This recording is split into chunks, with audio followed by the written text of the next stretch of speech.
মাত্র 15 গ্রাম বীর্যের কারণে আজ আপনি এই পৃথিবীতে জন্মগ্রহণ করেছেন। কেবলমাত্র 15 গ্রাম বীর্যের কারণে আজ আপনার জন্ম হয়েছে এবং আপনি এই ভিডিওটি দেখতে পাচ্ছেন। তাই আজকে কয়েকটি গুরুত্বপূর্ণ বিষয় সম্পর্কে আপনাদের জানাতে চলেছি, যেটা জানা আপনাদের জন্য খুব প্রয়োজন। যেটা হচ্ছে বীর্য রক্ষা এবং বীর্য আমাদের শরীরের জন্য কতটা গুরুত্বপূর্ণ। বীর্য রক্ষা বা বীর্যকে রক্ষা করা সবথেকে বড় ধন হিসাবে আমাদের শরীরের জন্য বলা হয়ে থাকে। আয়ুর্বেদিক অনুসারে আমরা যা যা কিছু ভোজন করি সেইগুলো অনেকটা পরিপাক হয়ে অনেক প্রসেসিংয়ের পরেই বীর্যরূপে রূপান্তরিত হয়। যখন আমরা খাবার খাই সেটা পেটে গিয়ে খাদ্যরস পাক হয়। এই রসের মাধ্যমে শরীরে রক্ত তৈরি করে, রক্ত থেকে মাংস হয়, থেকে চর্বি এবং চর্বির থেকে অস্থিমজ্জা তৈরি করে এবং শেষে অস্থিমজ্জা বীর্যতে রূপান্তরিত হয়ে যায়। আর যদি কোনো ব্যক্তি 40 দিনে 100 কেজি ভোজন করে, তো সেই 100 কেজি ভোজনের জন্য তার শরীরে 1 লিটার রক্ত তৈরি হয়। 1 লিটার রক্ত থেকে শরীরে মাত্র 10 গ্রাম বীর্য তৈরি হয়। আর একটা মানুষ যখন হস্তমৈথুন করে তখন একবার হস্তমৈথুনের কারণে তার 15 গ্রাম বীর্য ক্ষয় হয়। তাই একবার ভেবে দেখুন, যেখানে 40 দিনের খাবারের থেকে মাত্র 10 গ্রাম বীর্য উৎপন্ন হয়, সেখানেই আপনারা একবারই 15 গ্রাম বীর্য শরীর থেকে বের করে দেন এবং সেটি কোনো কাজেও লাগে না। এবং এটাই আমাদের শরীরের সবথেকে আসল সম্পদ, যেটা আমাদের সবথেকে যত্নে রাখা উচিত।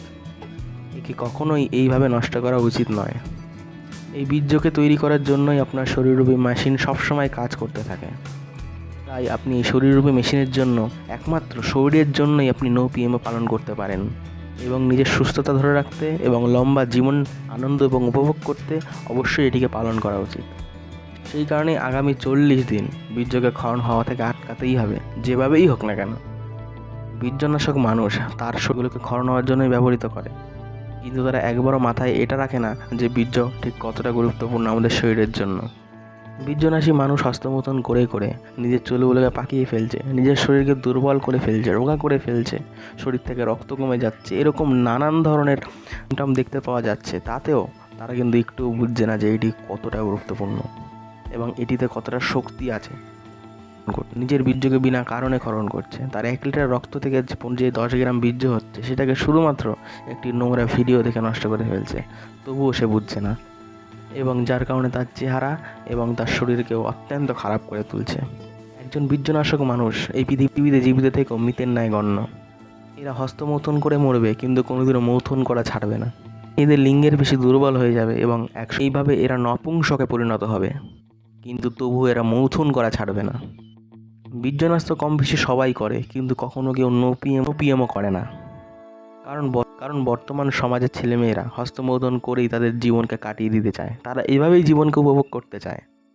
তো ভাই, একটি কথা মাথায় ঢুকিয়ে নিন, এই বীর্যর থেকে দামি পদার্থ আর কোনো কিছুই নেই। এই বীর্যর থেকে দামি জিনিস আর কিছুই হতে পারে না। যে তার বীর্যকে নষ্ট করছে, সে প্রতিনিয়ত তার আয়ু কমিয়ে ফেলছে। প্রত্যেকবার হস্তমৈথুন করার ফলে সে পৃথিবী থেকে 2 দিন করে তার জীবনের আয়ুকে কমিয়ে ফেলছে। প্রত্যেক হস্তমৈথুনের কারণে প্রত্যেকবার 12,308 ক্যালোরি ক্ষরণ হচ্ছে। যারা অশ্লীল ভিডিও দেখে হস্তমৈথুন করে তারা মাত্র 55 বছরই জীবিত থাকতে পারবে, এটা সায়েন্টিফিক প্রমাণ। কারণ এইসব ভিডিও দেখার ফলে সে তার সমস্ত শরীর থেকে যতটা বীর্য আছে সবটুকুই ক্ষরণ করে ফেলে, তাই এতে আরও বেশি ক্ষতিগ্রস্ত হয়, যেটা 16.7 গ্রাম পর্যন্ত হয়ে থাকে এবং এতটা সে বীর্য ক্ষরণ করে ফেলে, যেটা আমরা 40 দিনে মাত্র 10 গ্রাম বীর্য উপার্জন করতে পারি আমাদের শরীর থেকে, সেটাও একেবারে তারও বেশি আমাদের শরীর থেকে ক্ষরণ হয়ে যায়। একজন হস্তমৈথুনকারী বা একজন বীর্যনাশক ব্যক্তি সে কখনোই পৃথিবীতে সুখী হতে পারে না। সে মেন্টালি সবসময় ডিস্টার্ব হয়ে থাকে। আর একজন ব্রহ্মচারী করা ব্যক্তি, তাদের যদি আপনি উল্টো দিকে দেখেন বা বিপরীত দিকে দেখেন, তাহলে তারা দেখবেন 100 বছরের উপরে, কেউ 130, কেউ 140, এমনকি 150 বছর পর্যন্ত বেঁচে রয়েছে। যেমন বাবা লোকনাথ বাবা, সে 160 বছর পর্যন্ত বেঁচে ছিল। তাহলে আপনি কি বলবেন? সে তো অখণ্ড ব্রহ্মচারীর পালন করতেন। এই বীর্যের কারণেই পৃথিবীর সমস্ত মহান যোদ্ধাদের জন্ম হয়েছিল, যারা আমাদের বর্তমানকে এত একটা সুন্দর জায়গায় দাঁড় করিয়ে এনেছে, স্বাধীন করেছে আমাদের দেশকে। এবং সেই বীর্যকে আমরা শুধুমাত্র 2 মিনিটে, শক্তিশালী বীর্যকেই আপনারা মাত্র 2 মিনিটে নষ্ট করে ফেলছেন। এই বীর্যের কারণেই কিন্তু স্বামী বিবেকানন্দের জন্ম হয়েছিল এবং এই বীর্যের কারণেই কিন্তু এপিজে আব্দুল কালামের জন্ম হয়েছিল।